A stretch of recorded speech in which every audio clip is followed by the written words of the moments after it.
An argument is an attempt to persuade, but the goal of logic and argumentation isn't simply to persuade, it's to persuade for good reasons. The most basic definition of a good argument is straightforward. It's an argument that gives us good reasons to believe the conclusion. Now, there's not much we can do with this argument, though. It's too vague. We have to say more about what we mean by good reasons, obviously. To do this, we'll start by looking at some ways that arguments can fail to be good. And from these, we'll extract a couple of necessary conditions for an argument to be good. Here's an argument. All actors are robots. Tom Cruise is an actor. Therefore, Tom Cruise is a robot. Here's another argument. All tigers are mammals. Tony is a mammal. Therefore, Tony is a tiger. Both of these are bad arguments, as you might be able to see, but they're bad in different ways. In the first argument on top, the problem is obviously that the first premise is false. All actors are not robots. But that's the only problem with this argument.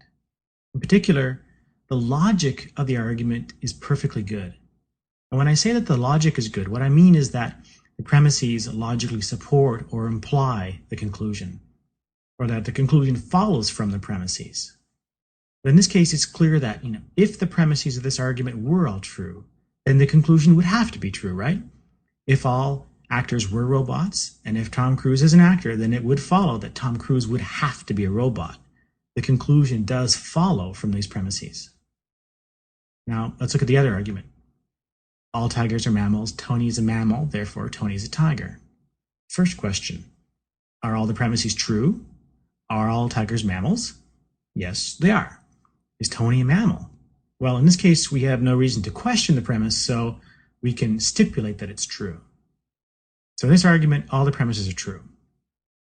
Now what about the logic? This is where we have a problem. Just because all tigers are mammals, and just because Tony is a mammal, it doesn't follow that Tony has to be a tiger, right? Tony could be a dog, or a cat, or a mouse. So even if we grant that all the premises are true, these premises don't give us any good reason to accept that conclusion. So this argument has the opposite problem of the first argument. The first argument has good logic, but a false premise. This argument has all true premises, but bad logic. They're both bad arguments, but they're bad in different ways. And these two distinct ways of being bad give us a pair of conditions that an argument must satisfy if it's going to be good. First condition. If an argument is good, then all the premises must be true. We'll call this the truth condition. Second, if an argument is good, then the conclusion must follow from the premises. We'll call this the logic condition. Note that at the top, I call these necessary conditions. What this means is that any good argument has to satisfy these conditions. If an argument is good, then it satisfies both the truth condition and the logic condition. But I'm not saying that they're sufficient conditions.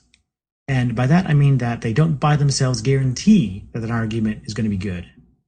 An argument can satisfy both conditions, but still fail to be good for other reasons.